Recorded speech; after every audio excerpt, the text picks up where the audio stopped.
Boa noite, é uma bênção estarmos reunidos mais uma vez para adorar o Senhor. E essa semana é uma semana especial, porque é domingo, segunda, quarta, né? Coisa boa. Pensamos até inventar um na quinta, mas aí depois, não, né? Deixar os irmãos descansarem um pouco.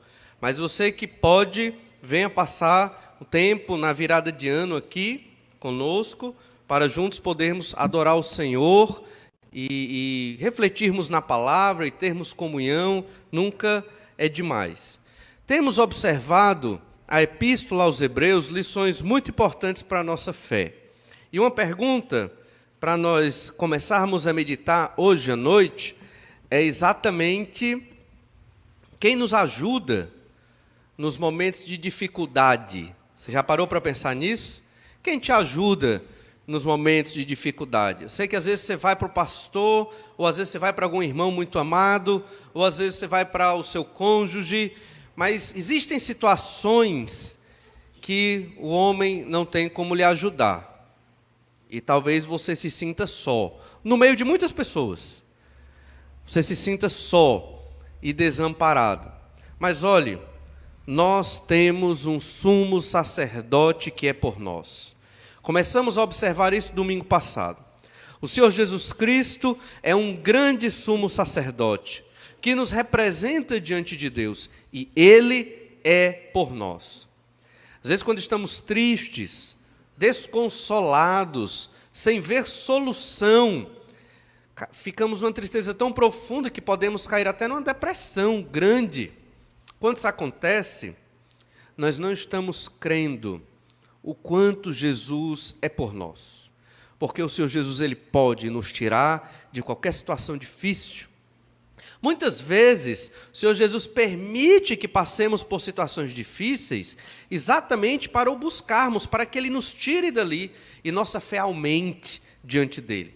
Interessante, o texto que o Pereira leu é um texto sobre o Senhor confortando a nação de Israel. Pelo quê? Pelo cativeiro babilônico. Mas quem mandou o povo para o cativeiro? Foi Deus mesmo. 70 anos, por causa da desobediência deles. Mas ao mesmo tempo, Deus diz: olha, eu vou estar com você. As águas não te submergirão. É uma metáfora, né? Você não morrerá afogado quando atravessar aquele rio, porque o Senhor está com você.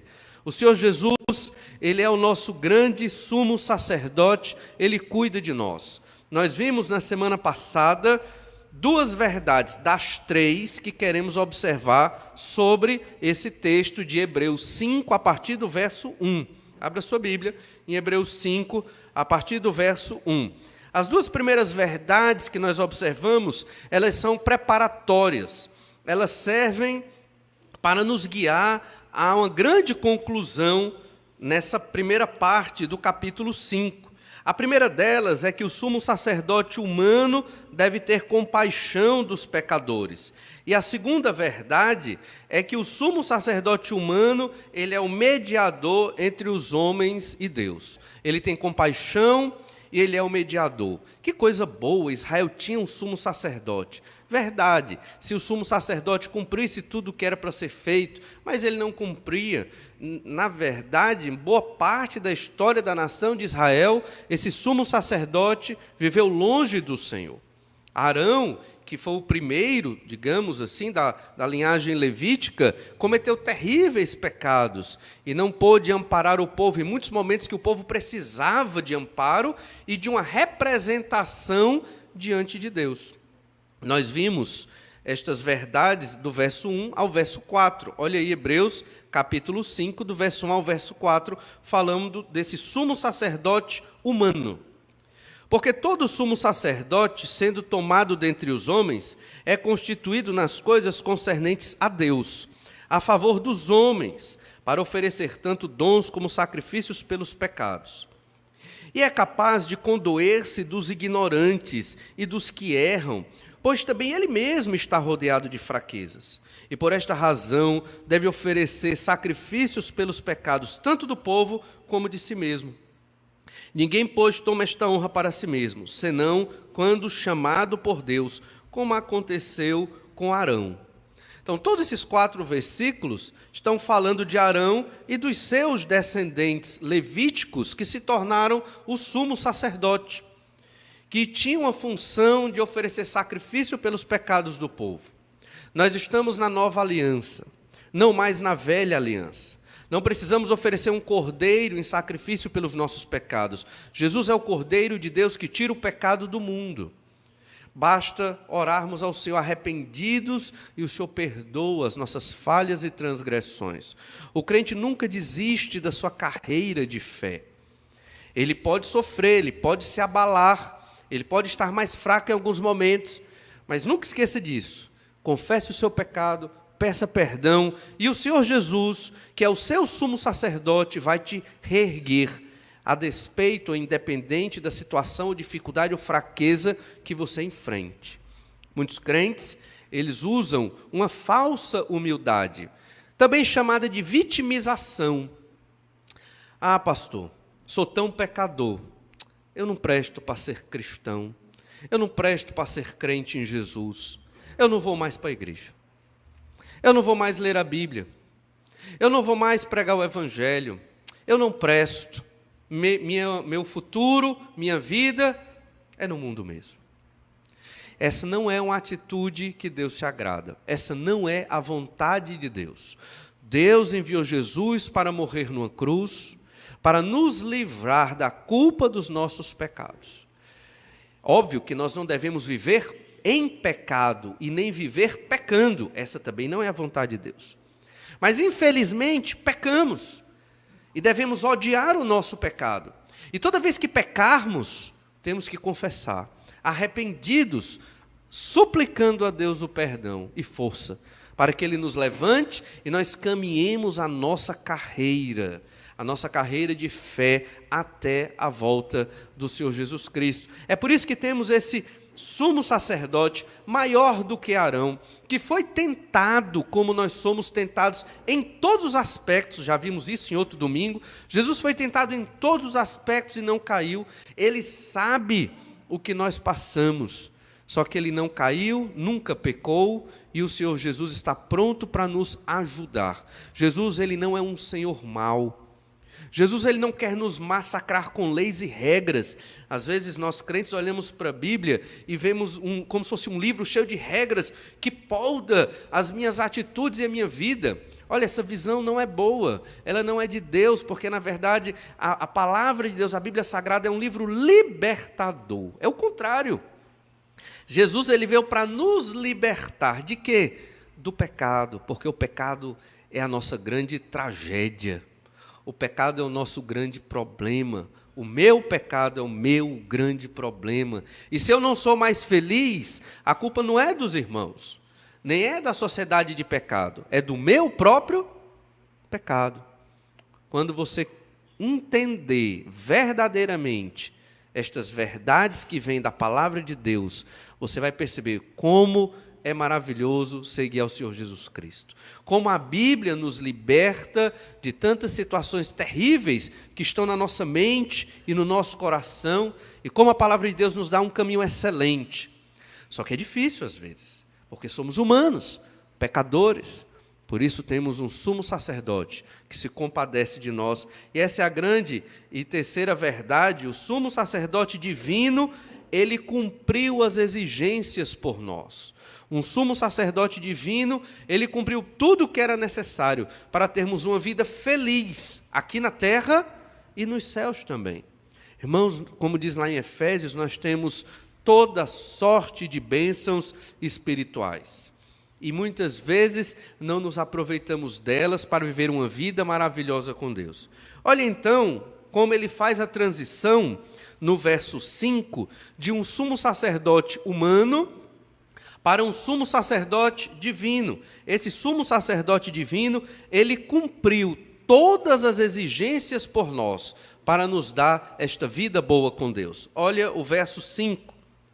Assim também Cristo, a si mesmo não se glorificou para se tornar sumo sacerdote, mas o glorificou aquele que lhe disse: Tu és meu filho, eu hoje te gerei.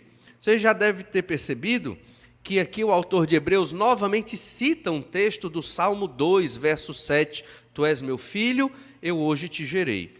Obviamente que Jesus ele não foi gerado como um homem é gerado.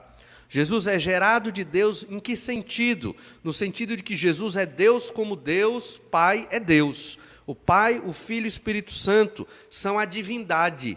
Não é um Deus com 3 cabeças, não é um Deus que muda de máscara, a máscara do Pai, aí depois bota do Filho e depois bota do Espírito Santo. Não é. Isso são heresias que vêm desde tempos da igreja do século II, III, e ainda hoje existe por aí. Mas o Senhor, Deus, na verdade, são 3 pessoas. O Pai é Deus, o Filho é Deus, o Espírito Santo é Deus. E o Salmo 2 é um salmo messiânico que mostra que o Messias é Deus como o Pai é Deus. Criou o mundo como o Pai criou o mundo, criou o universo, o céu, a terra e todas as coisas.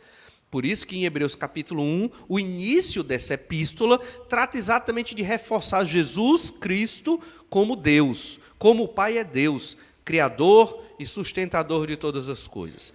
Como nós já dissemos várias vezes, essa carta ela é cristológica, porque ela fala muito do Senhor Jesus Cristo. E daí nós temos uma verdade fundamental, é que quando nós estamos fracos na fé, o grande suporte, a grande solução, a grande dica de Deus para nós é: olhe para Jesus. Toda essa epístola trata disso. Jesus é maior do que os anjos. Lembram que a gente viu isso? Jesus, ele é maior do que Moisés, maior do que Josué. Jesus é maior do que qualquer homem da Escritura. O Senhor Jesus Cristo, ele é Deus como o Pai é Deus. E agora estamos vendo, Jesus é maior do que Arão. Arão foi um grande sumo sacerdote, mas pecou. Houveram outros sumos sacerdotes, mas falharam. Eles não cumpriram todas as exigências para que o Senhor estivesse nos recebendo. E Jesus cumpriu. Devemos ter isso em mente, irmãos. O Senhor nosso Deus, ele estabeleceu um sistema para que o homem chegasse até ele. Qualquer homem ou mulher não pode chegar até Deus sem seguir o caminho que o Pai determinou. Na velha aliança, esse caminho era o Messias. E esse Messias era visto através das revelações do Antigo Testamento, mas também pelos símbolos do Antigo Testamento, como o Cordeiro Pascal, o Cordeiro do Holocausto, o Cordeiro que tira o pecado. Que, na verdade, a gente sabe que o Cordeiro, aqueles animais, não tiravam pecado nenhum. Eles eram símbolos do Cordeiro de Deus que tira o pecado no mundo. E então esse sistema da velha aliança durou muitos anos, séculos, até que chegou a nova aliança. Chegou o Cordeiro de Deus. Cada cordeiro sacrificado no Antigo Testamento apontava para o Senhor Jesus Cristo. Eles sabiam que aquele cordeiro, quando o sangue esguichava do seu pescoço, e quem degolava o cordeiro era o próprio ofertante, eles sabiam que, de alguma forma, Deus mesmo estaria vindo, na figura do Messias, gerado de Deus, para também se sacrificar pelos seus pecados. Eles sabiam disso. Essa era a fé veterotestamentária. Era a fé dos crentes como Abraão, Isaac, Jacó, Moisés, Josué, outros, Davi. Todos eles tinham essa fé, esse entendimento. Todos eles, mesmo antes da instituição do sacerdócio levítico, já se sacrificava esse cordeiro. Abel sacrificou, Abraão sacrificou. Todos eles já foram ensinados pelo Senhor Deus que era necessário esse sacrifício. A princípio, simbólico, para apontar para o futuro sacrifício perfeito.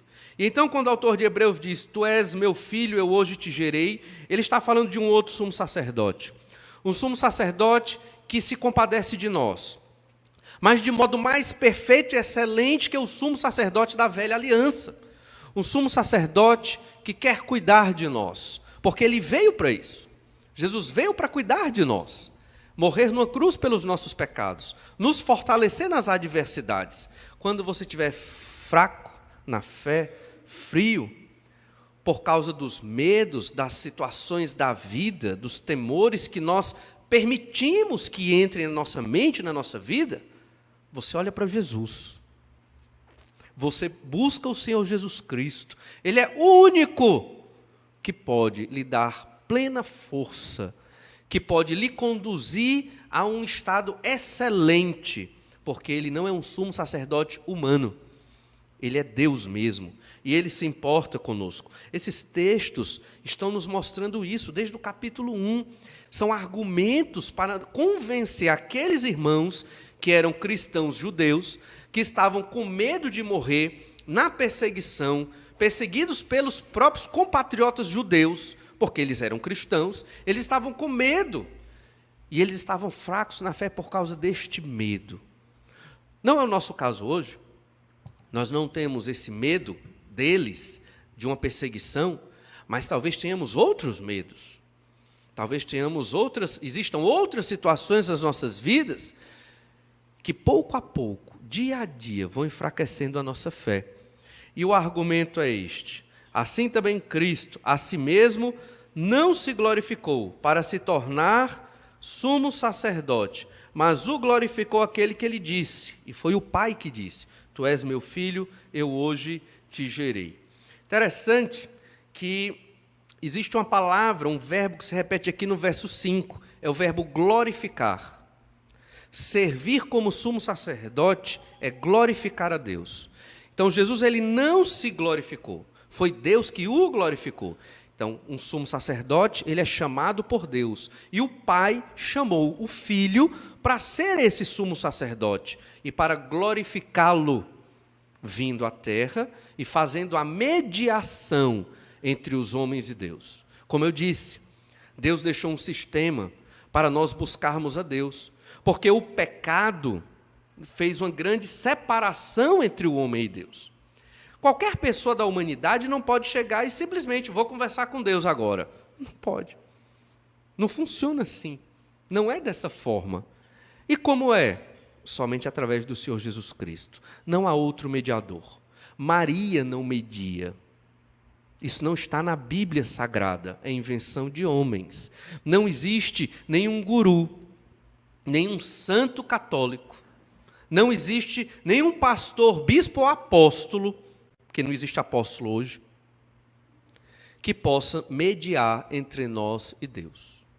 É o Senhor Jesus Cristo. Ele é o nosso sumo sacerdote, e nós somos sacerdotes na igreja do Senhor Jesus Cristo, todos nós. E Jesus veio fazer isso para glorificar o Pai. Olha o verso 6. Como em outro lugar também diz, tu és sacerdote para sempre, segundo a ordem de Melquisedeque. E aqui é interessante o argumento do autor de Hebreus, porque é um argumento inovador. Talvez para o judeu tenha um grande significado, para nós é um grande mistério. Que ordem de Melquisedeque é essa? Primeiro, só teve 2 sacerdotes segundo a ordem de Melquisedeque. Melquisedeque e Jesus. Nunca teve outro mais. E aqui o objetivo dessa informação, dizer que Jesus é sacerdote segundo essa ordem, é para mostrar que Jesus ele é de um sacerdócio diferente do sacerdócio levítico. É para mostrar que o sacerdócio de Cristo é superior. E que por isso, pensando nesses irmãos aqui, cristãos judeus, vocês não devem voltar para o judaísmo com medo da perseguição. Vocês têm que procurar Jesus, porque o sacerdócio de Jesus é superior ao sacerdócio levítico. O sacerdócio levítico tem falhas, o de Jesus não, é perfeito. Ele é um sumo sacerdote que cuida de nós de modo perfeito, sem falhas, sem egoísmo, sem pensar nele mesmo. Porque se Jesus pensasse nele mesmo, ele não viria morrer numa cruz pelos nossos pecados. Porque se você observar bem o que Jesus ganhou, nada. O que Jesus lucrou, nada aos nossos olhos. Eu creio que para Jesus foi um lucro, porque o Senhor Jesus é amor. E o fato de Ele se sacrificar pelos pecadores trouxe grande alegria para Ele mesmo, né? Talvez esse seja o grande lucro de Jesus, a alegria pela obra do seu sacrifício na cruz. Mas quando o autor de Hebreus diz, tu és sacerdote para sempre, segundo a ordem de Melquisedeque, ele está nos lançando para Gênesis 14. Lá em Gênesis 14, do verso 18 ao 20, é um texto enigmático que fala sobre este homem chamado Melquisedeque. Melquisedeque é um personagem histórico, ele existiu mesmo. E é interessante aqui que Abraão, ele estava indo lá para Sodoma, Gomorra, para libertar o seu sobrinho Ló, que fora levado, preso, e ele vai ali com um pequeno exército, e quando volta, ele venceu 5 reis, e quando ele volta com os despojos desses reis, veja que Abraão não era pobre, Abraão era um homem rico, Abraão ele tinha um exército particular, e ele venceu estes reis com os exércitos deles, e resgatou ali, Ló. Quando ele estava voltando desta batalha, Abraão, ele encontra este homem. Olha o que diz o verso 18. Melquisedeque, Gênesis 14, verso 18. Rei de Salém, trouxe pão e vinho. Era sacerdote do Deus Altíssimo. Abençoou ele Abrão e disse: Bendito seja Abrão pelo Deus Altíssimo, que possui os céus e a terra. E bendito seja o Deus Altíssimo, que entregou os teus adversários nas tuas mãos. E de tudo lhe deu Abrão o dízimo. Então, esse é o momento em que este homem aparece. Nada mais é dito dele, nada mais. No capítulo 7 da Epístola aos Hebreus, nós vamos observar mais sobre Melquisedeque. Mas o importante aqui hoje, que é uma introdução que o autor dá para vermos mais sobre este homem, é que ele era um rei e um sacerdote. Ele era um homem, um pecador. Não era Cristo aqui, embora o nome dele em hebraico sugira algo nesse sentido, é a junção de duas palavras, rei e justiça, como se fosse o rei da justiça. Então, muito parece um título messiânico, mas pelo que o texto diz, ele era um rei e um sacerdote de uma cidade chamada Salém, que nós acreditamos que seja Jerusalém. E que ele encontrou ali Abrão, o abençoou, e Abrão lhe deu o dízimo. E aqui não vamos expandir muito sobre esse texto de Gênesis 14, mas é importante observar que já havia o ensino do dízimo, mesmo não havendo nenhuma menção formal da lei sobre o dízimo antes desse capítulo. Mas Abrão sabia o que era o dízimo, e ele sabia que tinha que dar. E ele deu para este homem, porque entendeu que ele era superior a Abrão. E outro detalhe importante é que, mesmo que a partir de Abrão iria começar uma nação que futuramente seria chamada de Israel, e que a partir de Israel viria o Messias, e que Israel proclamaria a salvação no mundo antigo, já existiam povos convertidos ao Deus Altíssimo, também chamado Deus Todo-Poderoso, antes de Abrão. Não pensemos que somente a partir de Abrão começou um povo que servia a Deus. Não, já existia. Nós só não temos todas as informações. Lembre-se, a Bíblia, embora pareça muito grande, ela é seletiva. Só algumas partes foram preservadas por Deus, que é o que nós chamamos também de inspiração. Houve muita revelação de Deus, mas Deus só inspirou parte desta revelação de Deus, não foi toda. Então Deus, se todos os povos antes de Abrão, que eram tementes a Deus, fossem mencionados na Bíblia, era mais outro volume, não é verdade? Nós não temos toda essa informação, foi selecionado só o que era importante para o povo de Israel no Antigo Testamento e para a igreja na Nova Aliança. Mas aqui fica uma pista. Havia um rei, sacerdote, chamado Melquisedeque, que era temente a Deus e cuidava do seu povo segundo a vontade do Senhor. E Abrão reconheceu a autoridade deste homem e deu o dízimo para ele como oferta. Ele deu o dízimo para um sacerdote. É interessante que não havia povo de Israel aqui ainda, não havia Jacó, não havia o povo que tinha saído do Egito, não havia a lei que Deus deu a Moisés, nada disso existia. Nada disso existia. Tudo aqui era muito embrionário. Mas havia esse sacerdote.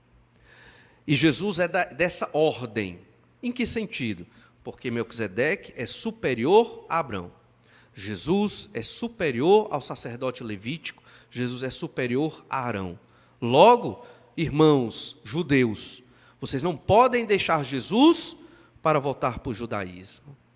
Jesus é um grande sumo sacerdote. Pensando em nós hoje, não podemos deixar Jesus por outras coisas. Não podemos deixar Jesus por causa do nosso emprego. Não podemos deixar Jesus por causa da nossa família. Não podemos deixar Jesus para ter uma vida mais tranquila. A vida de crente é muito difícil, pastor.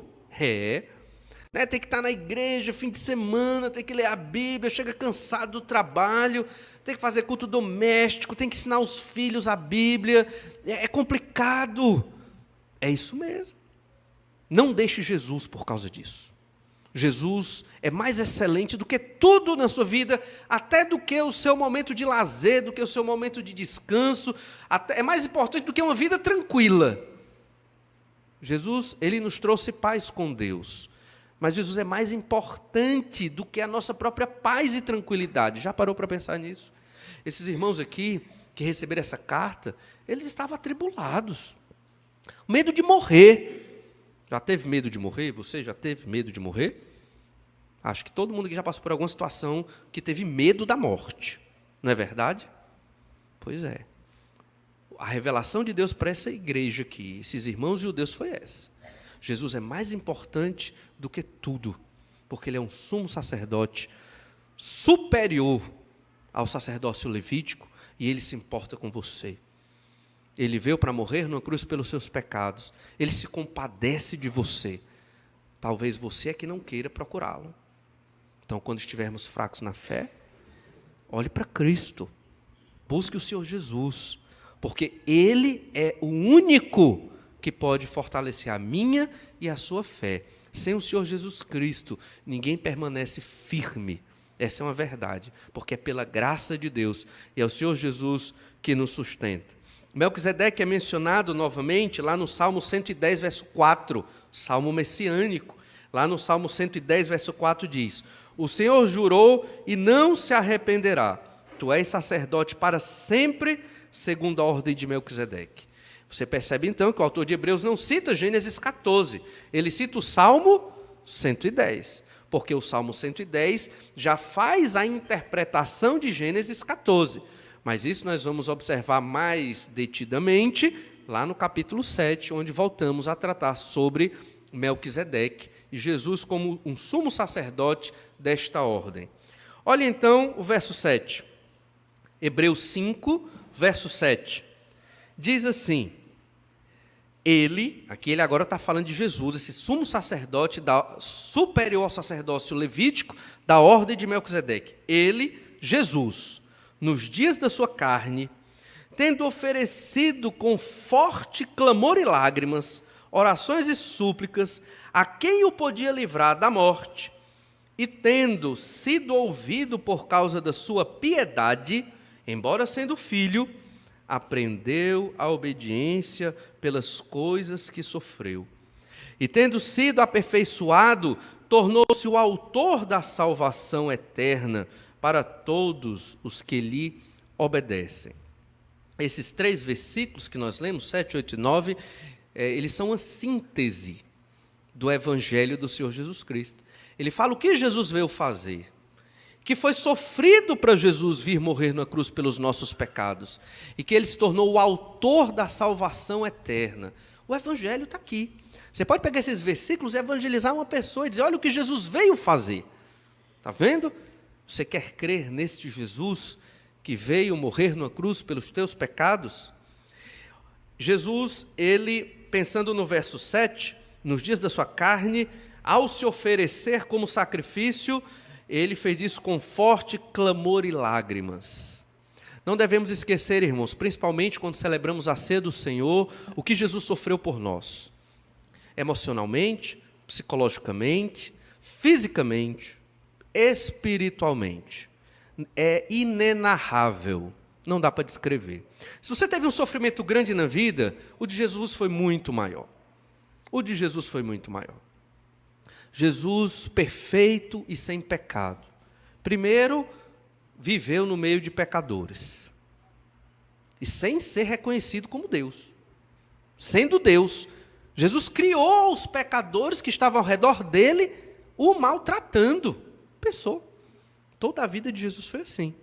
E ele só despejou misericórdia e amor, exceto quando ele repreendia os pecados destes homens, principalmente dos religiosos judeus.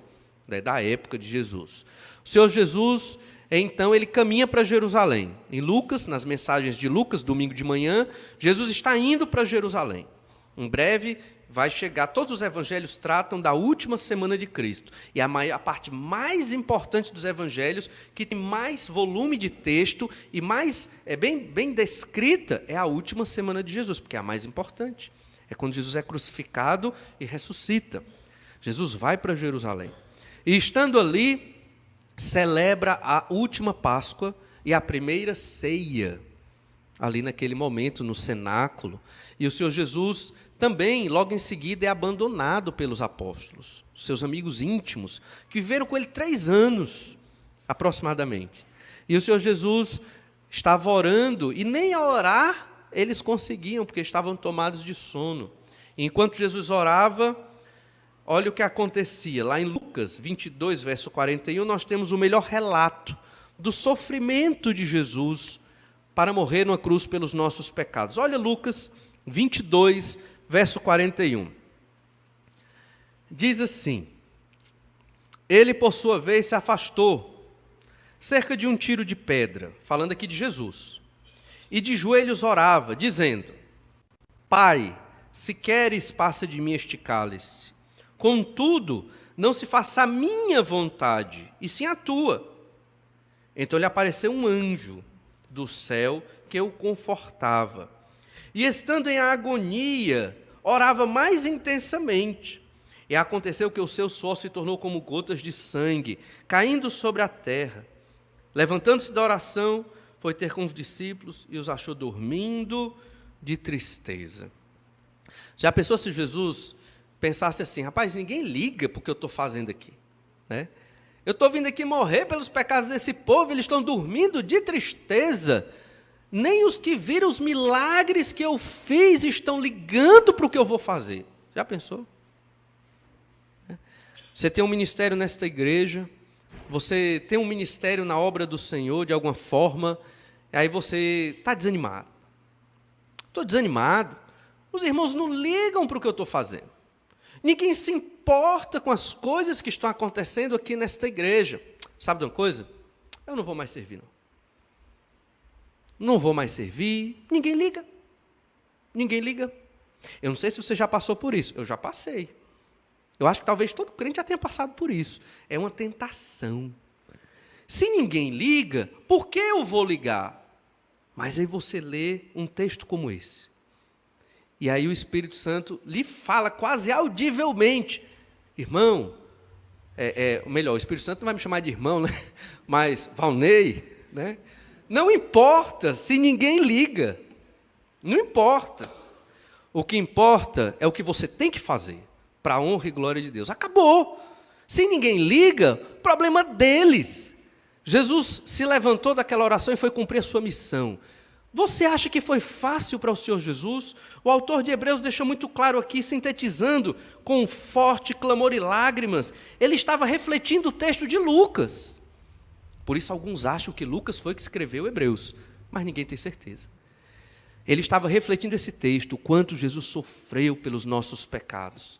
Não foi uma dramatização de Jesus. Jesus sentiu todo o peso dos nossos pecados. Sofreu psicológico, emocionalmente, fisicamente. Às vezes nos apegamos muito ao físico. E realmente Jesus sofreu muito fisicamente. Mas o pior sofrimento, creio eu, foi o espiritual. O próprio Pai abandonou Jesus na cruz. Porque a ira de Deus tinha que ser descarregada sobre alguém, e foi sobre Jesus. Porque Deus é justo. O Senhor não pode ver criminosos passarem sem castigo. A justiça é que o criminoso tem que pagar o seu crime. Nós somos os criminosos. Mas o castigo foi sobre o justo Jesus. E é isso que o autor de Hebreus está dizendo. Como vocês estão rejeitando o Senhor Jesus, que fez tanto por vocês. Ainda no verso 7 agora, ele, Jesus, nos dias da sua carne, tendo oferecido com forte clamor e lágrimas, orações e súplicas a quem o podia livrar da morte, e tendo sido ouvido por causa da sua piedade. Essa palavra piedade, ela é uma palavra interessante, porque em outras versões da Bíblia, você talvez esteja lendo o quê no lugar de piedade? Né? Medo ou temor, né? Na versão Almeida Corrigida Fiel, diz assim: foi ouvido quanto ao que temia. E na Almeida Revista e Corrigida diz: foi ouvido quanto ao que temia. Da mesma forma, a ideia aqui é o quanto Jesus temia toda aquela situação. Veja, mas ele foi ouvido, o Senhor o fortaleceu. Veja que lá em Lucas registra o sentimento que Jesus tinha. Angústia. Já ficou angustiado? Deve ser uma sensação terrível, até difícil descrever essas emoções. Jesus sentiu angústia, nunca teve pecado, mas sentiu angústia. Mesmo sem pecar, nós podemos sentir angústias, pressões, às vezes que vêm do maligno, pressões por causa da fé em Jesus, tão enormes, que nós vamos querer sair dessa pressão. Como? Muitas vezes a nossa mente nos engana dizendo que é deixando Jesus. Deixe Jesus, que você fica livre da pressão. Deixe a Bíblia, que você vai ter uma vida mais tranquila. Irmãos, isso são palavras do próprio diabo, de Satanás, para nos afastar do reino do Senhor Jesus Cristo. Nós vemos o quanto Jesus sofreu, mas ele foi vitorioso, e a vitória dele foi na cruz, e ele ressuscitou.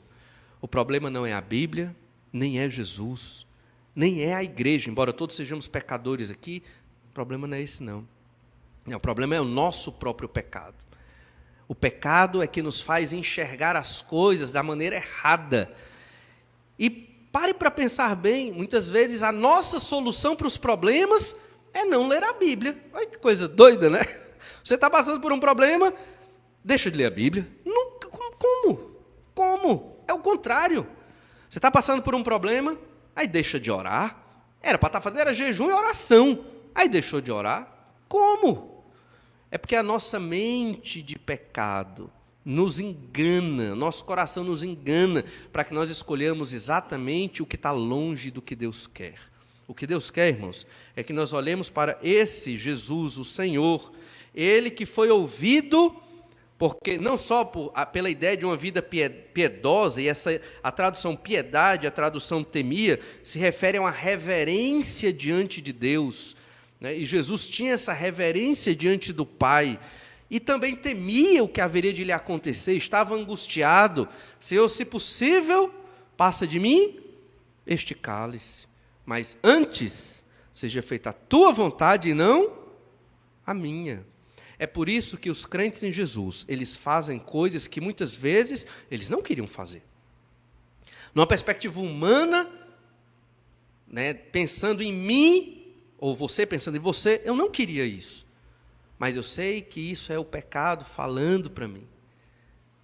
Né, concordando com Deus, esse é o caminho que eu tenho que seguir, o caminho do Senhor Jesus Cristo. E nós temos que buscar ao Senhor Jesus para saber dizer não à nossa velha natureza.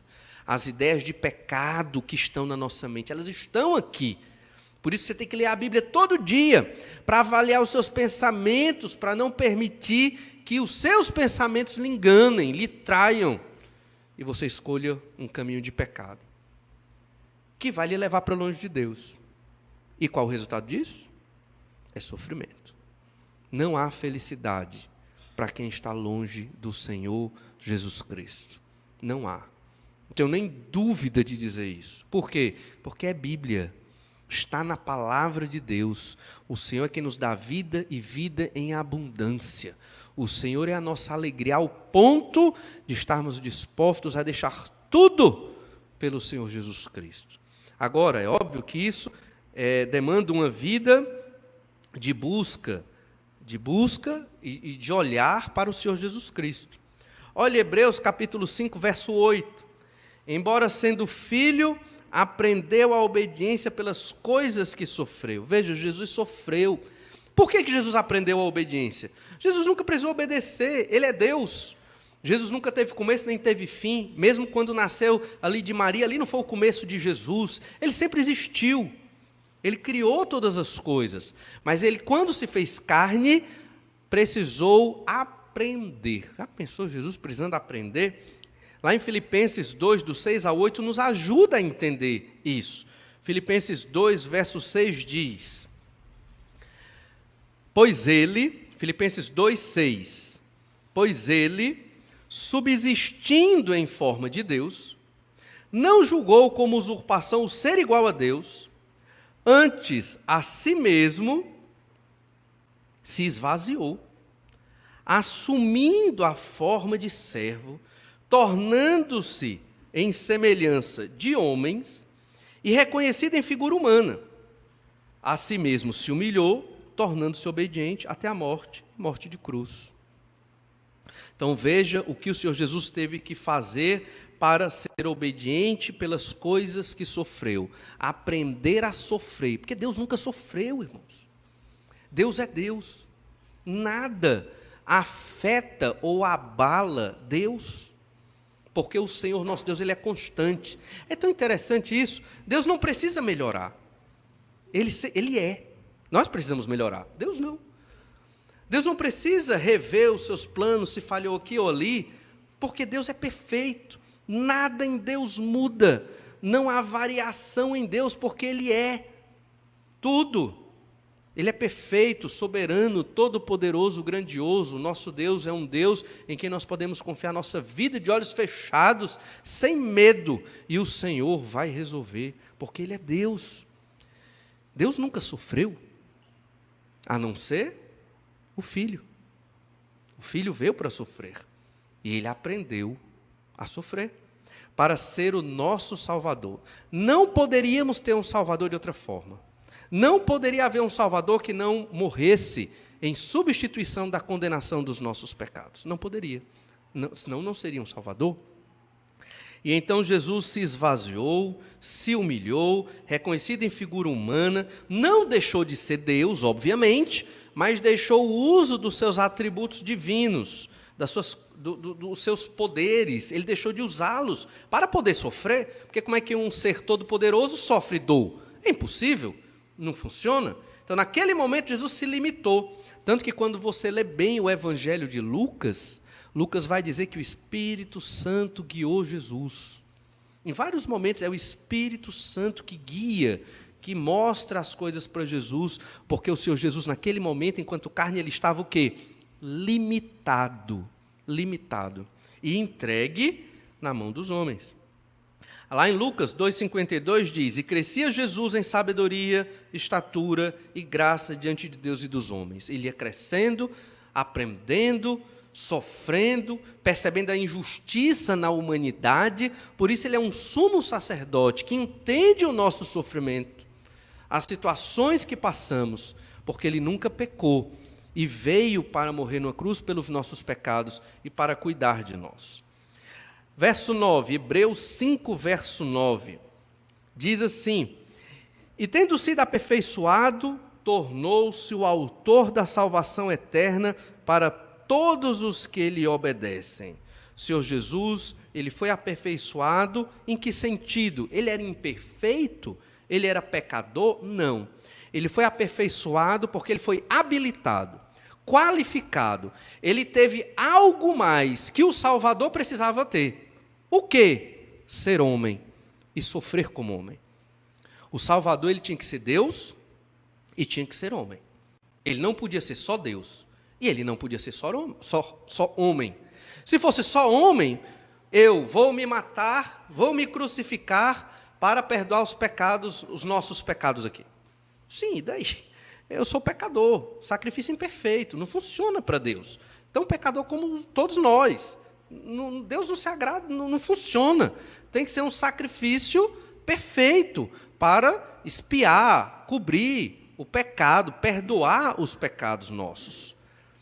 Mas só Deus também. Como é que Deus, que é espírito, viria se sacrificar pelo homem? Não tem sentido.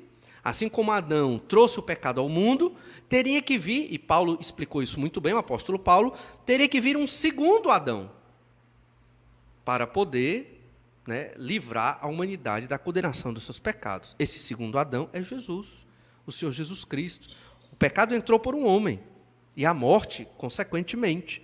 E Jesus foi quem trouxe a salvação e vida eterna para todos aqueles que creem no nome dele.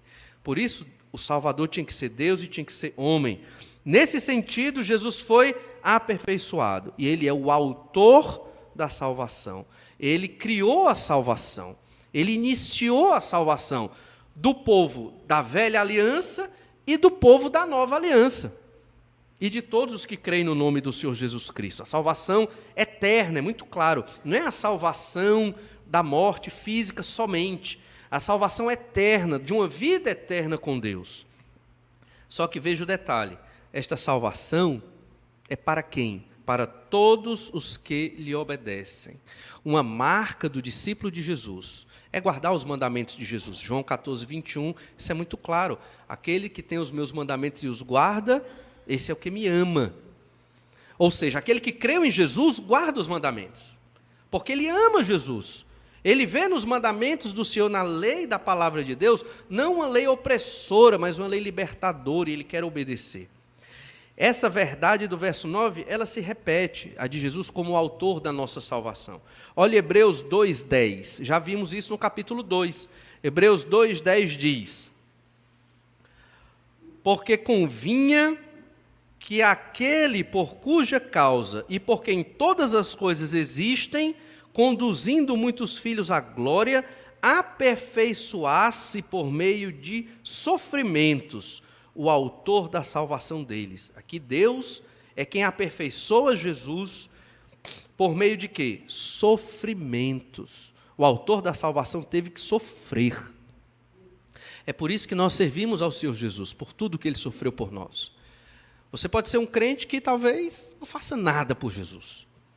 Mesmo que você não faça nada por Jesus, como diz o ditado, não dá um prego na barra de sabão por causa de Jesus, você vai ser salvo, se você creu no Senhor Jesus Cristo. Porque Deus, ele não barganha com ninguém.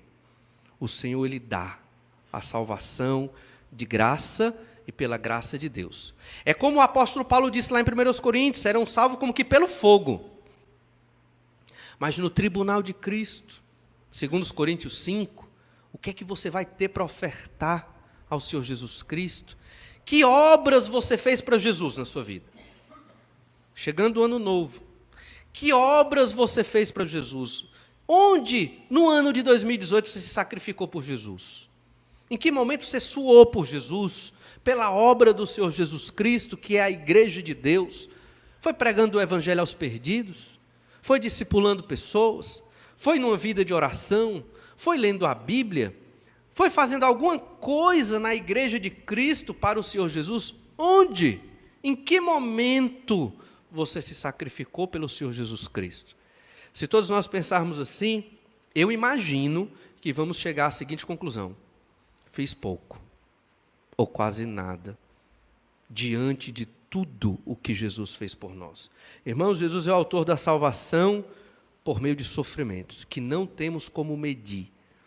Não vamos para o inferno, vamos estar na glória com o Pai, ressuscitar no novo céu e na nova terra, por causa dos sofrimentos de Jesus, o autor da nossa salvação.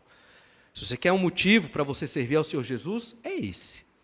Se você quer um motivo para servir a Deus, está aqui. Ele é o autor da salvação, que lhe dá vida boa hoje e ainda uma vida maravilhosa na eternidade.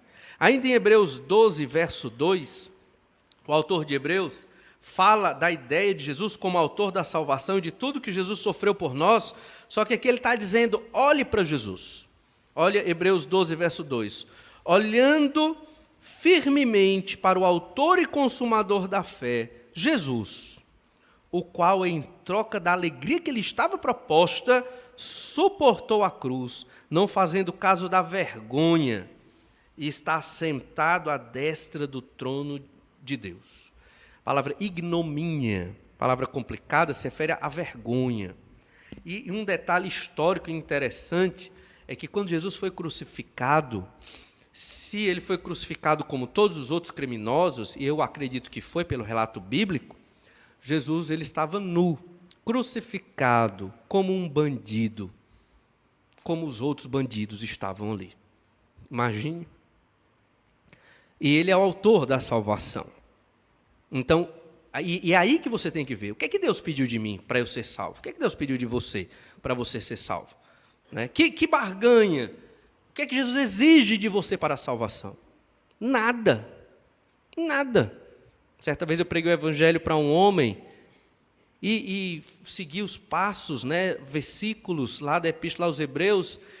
E aí chegamos em Hebreus 10, 9, se tu com a tua boca confessares a Jesus como Senhor e em teu coração creres que Deus o ressuscitou dos mortos, serás salvo.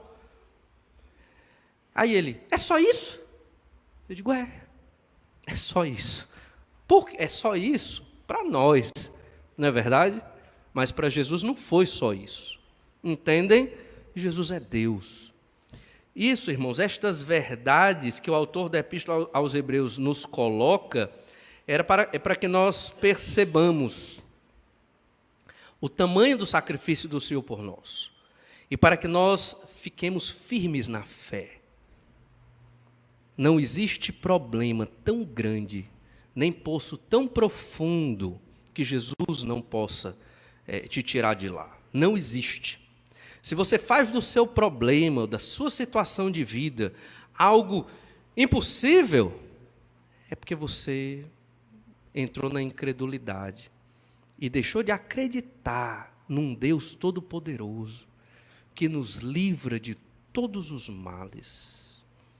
E se você deixar de crer, não tem mais o que possamos fazer. Tem pastor que resolva, bispo, apóstolo, curandeiro, ou quem quer que seja, que vá resolver o seu problema. Só o Senhor Jesus Cristo, porque Ele é este sumo sacerdote que faz mediação entre nós e o Senhor nosso Deus. Ainda em Hebreus, capítulo 5, olha o verso 10. Tendo sido nomeado por Deus sumo sacerdote, segundo a ordem de Melquisedeque. O Senhor Jesus, ele é este sumo sacerdote, segundo a ordem de Melquisedeque. E aqui há um parêntese, isso só voltamos a tratar de Jesus na ordem de Melquisedeque, mais para o fim do capítulo 6 e começo do capítulo 7. Mas antes de encerrar esse nosso tempo, façamos um retrocesso e leia Hebreus 4,15, né? Um retrocesso na leitura. Leia Hebreus 4,15. E diz assim, onde começou toda essa conversa, foi aqui em Hebreus 4,15.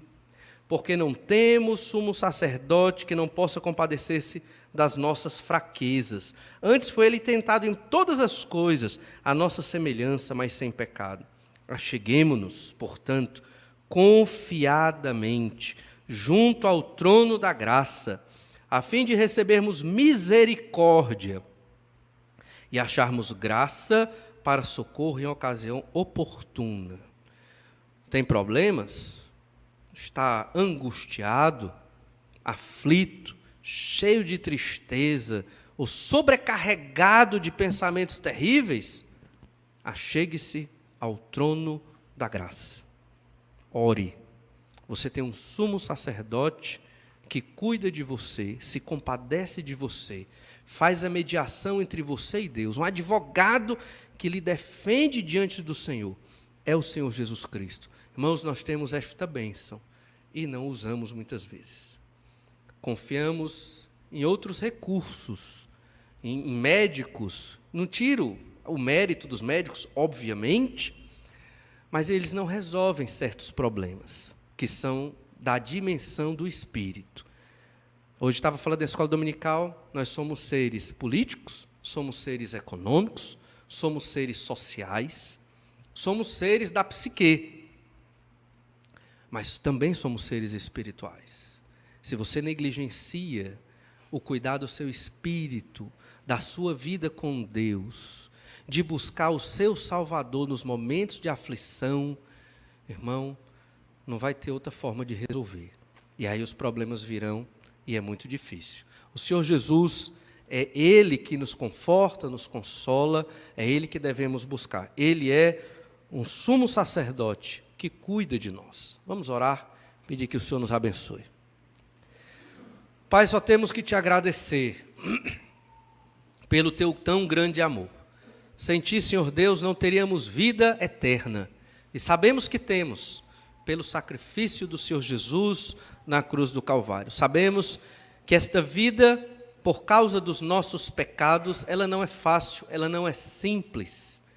Mas o Senhor é mais poderoso do que tudo para nos fortalecer, para nos dar resistência às provações, às tentações, às dificuldades, e para que, perseverando, fiquemos firmes na obra do Senhor. Todos nós que fomos chamados pelo Senhor para sermos teus filhos. Pai amado, nos fortalece na fé, para que estejamos buscando o nosso sumo sacerdote, o Senhor Jesus, nos momentos de tribulação e de dificuldade, o autor da nossa fé, porque pelo texto da Epístola aos Hebreus e muitos outros do Novo Testamento, sabemos que Ele cuida de nós, se importa conosco mais do que qualquer outra pessoa, porque Ele conquistou a salvação na cruz, sofreu para que pudéssemos ter o alívio do inferno. Senhor Deus, nos dá esse entendimento e firma os nossos passos, é o que te pedimos, no nome do Senhor Jesus. Amém.